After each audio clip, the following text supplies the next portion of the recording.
Pepe's Face, Spice Rack, Ptarmigan. If you've ever spent any time on Vail Mountain, you've probably noticed that we tend to get a little creative with how we name our trails. Who wouldn't be curious about their origin? And while some of those stories might be up for debate, you'll just have to decide which ones are real and which ones are nothing but mountain lore.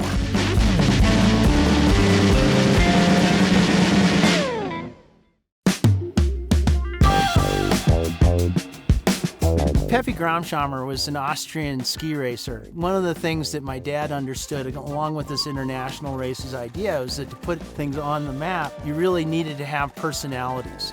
Pete just loved Pepe's energy. Pepe's Face is named to honor him. So Trail 38 is next to Pepe's, and it's named for Gerald Ford. He really helped put Vail on the map later on in the 70s after things were getting moving. As president, he would come out here to ski, and he'd have a whole entourage up on the mountain. Pepe would always ski with him. Widge was married to John Ferguson, and John Ferguson was Pepe and Shika's lawyer that was living in Denver, and they lured them up here. And apparently Widge was a bit of a witch. Every time when she came over, it started snowing. And so Pete Sabatty said, that woman, we need her to come, because there was a time there wasn't snowing. And sure enough, she came over, and it snowed and it snowed. So that's when they call it the Witches, the Snow Witch. And they named the run after her. My favorite trail on the mountain is Riva Ridge. It's named for a famous battle that the 10th Mountain fought. The Germans had control of a valley that wasn't allowing the Allies to advance.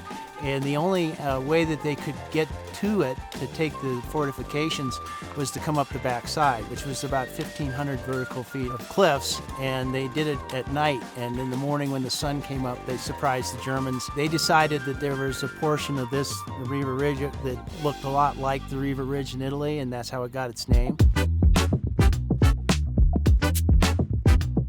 Radio Flyer was the first build of its kind on Vail Mountain, and the nature of the trail is super flowy. There's a lot of side-to-side motion and momentum that goes on over the course of riding this trail. It kind of reminded a lot of us of the old Calvin and Hobbes cartoon with the two of them in the old Radio Flyer wagon with the wheels about 2 feet off of the ground. It's been a little while since we've really done a black or a more difficult trail on the mountain, and trail builders, if you know any, are an eclectic and interesting group of people that live to dig in the dirt and build trail.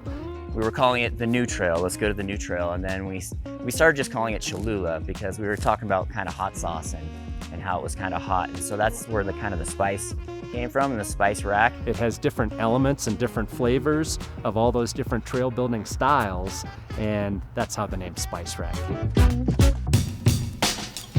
Ptarmigan Loop is a terrific trail. It takes you out and around Ptarmigan Ridge. Ptarmigan is a bird that frequents that area in the winter time. It's a white bird and they live in the snow, and you'll be skiing along and a covey of ptarmigan will explode out of the snow and terrify you. Once you get out to the far end of Ptarmigan Loop, you get one of the best views of Mount of the Holy Cross that are seen from this mountain.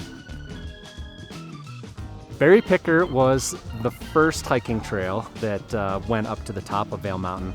It got its name because of the berries that you find, so it's a great way to get a snack while you're hiking. Cabin Trail is my favorite on the mountain, and it has an awesome little bit of history too that was discovered when we were constructing the trail. We discovered the cabin that the Cabin Trail gets its name from. It's hard to find. Not too many people know about it. It's kind of a secret on the Cabin Trail. We have the benefit in Vail of having 2 different gondolas that are open for summertime operations. I would recommend to people coming, cheat a little bit. Take a gondola up and start your hike from there, because there's awesome hikes that take place above the top of those gondolas that are a little bit more manageable as a bite to get to the top of the mountain, where you get those incredible views and get to experience the high country. You heard the man. Go ahead, cheat a little. And if these stories piqued your interest, there's a whole lot more Vail Mountain lore to discover.